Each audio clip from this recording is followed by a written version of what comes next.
Steward Ownership Conference. Can you tell me a bit about yourself and your company? Sure. So my name is Antti Virolainen. I come from Finland, and the company I represent is ShareTribe. And we started about 10 years ago. We're helping entrepreneurs to start their own online marketplace platforms by providing the software in an easy way, easy and scalable way, trying to make the platform economy more democratized so that anybody could start their own marketplaces. And we became Steward Own in 2018, so about 4 years ago, when we learned about this possibility. In an interview, you said that you and your co-founder, you're part of the traditional startup road. So if you become successful and you get some traction, the idea is to raise money, talk to investors. But then you found out that these investors weren't always aligned with what you and your co-founder had envisioned.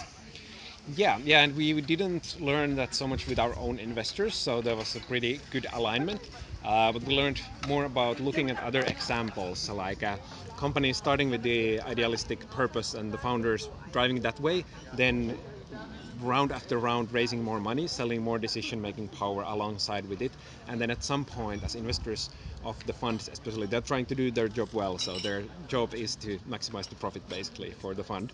Yeah, they're So also representing people most of the time, right? It's not always their own money, so of yeah, course it's their duty to make this profits for their business. Yeah. yeah, and one very revealing thing that I actually picked from Armin's TEDx talk was that over 70% of these funds are pension funds or insurance companies. So it's basically normal people's money and not some rich people's money that gets invested, and there are some people doing their work. So it's not like that there would be these evil investors that want to occupy and use companies just for the purpose making, but that it's built into the system, which is kind of like we're built a bad game, so to say, and I feel that we can It, improve the rules. it's not about the players, but it's about the game. Yeah, but I think steward ownership is a kind of a way to hack the game a little bit, that we don't need to change the rules much, but we can play with the existing pieces. Tweak it here Yeah, and yeah. there. We can still raise funding. We can still pay for those who take risks, but we discuss what is enough, like where to put the cap, and we discuss that. Hey, let's keep the decision-making power in the company. So I think it's a cool hack to the system, which we can kind of be the companies in the front line before the legislation changes. Although I wish for that as well. Steward ownership, transitioning to steward ownership, is about really aligning your business person with your human side, right? Can you tell us how that was for you, that journey? Yeah, good question. I think it's since the early days we were quite purpose driven, like we wanted to do something meaningful, and that can enable a good life rather than shooting from the unicorn state or like big richness. So in that sense, personally, it wasn't that big change, but it still forced us to have these discussions of like what's enough, do we want to do this, and then having that discussion also in the wider team.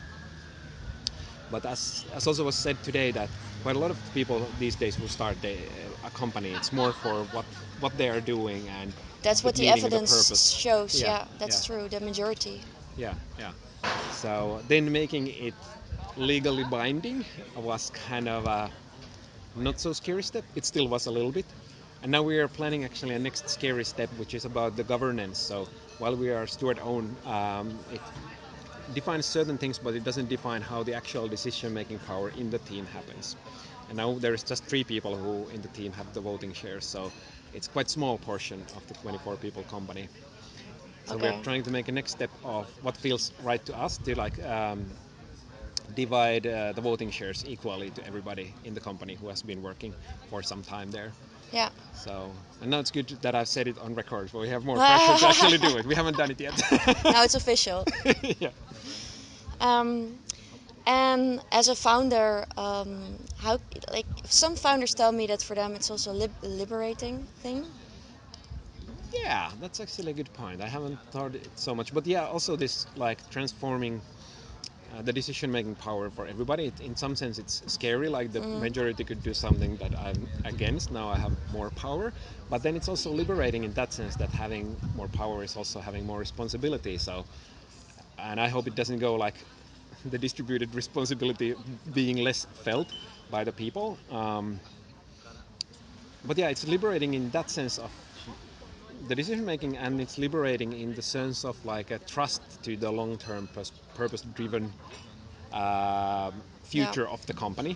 Like we heard today, examples of people's reasons for going to this foundation owned was that they were kind of worried what happens if there's like a takeover, or if they die and give the company to their heirs. Maybe they just sell it to the highest bidder or something like that. So there is this relief as well that hey, this regardless of something changing, of regardless of me getting greedy in the future, I can't reverse the decision. So that's relieving there. And final question: to what problem do you think steward ownership is an answer or a solution?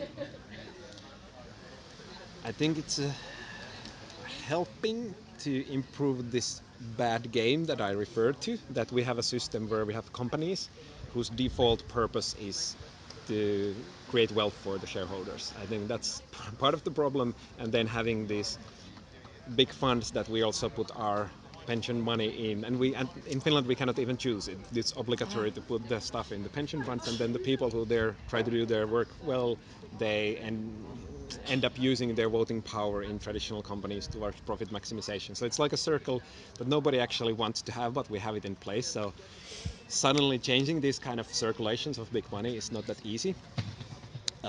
But steward ownership is kind of an answer that hey, we can do differently. We don't need to feed into this kind of vicious cycle in some sense. So it's an answer so that companies can stay out of that cycle and put a limit of what's the profit maximization and still play in the same playing field with other companies.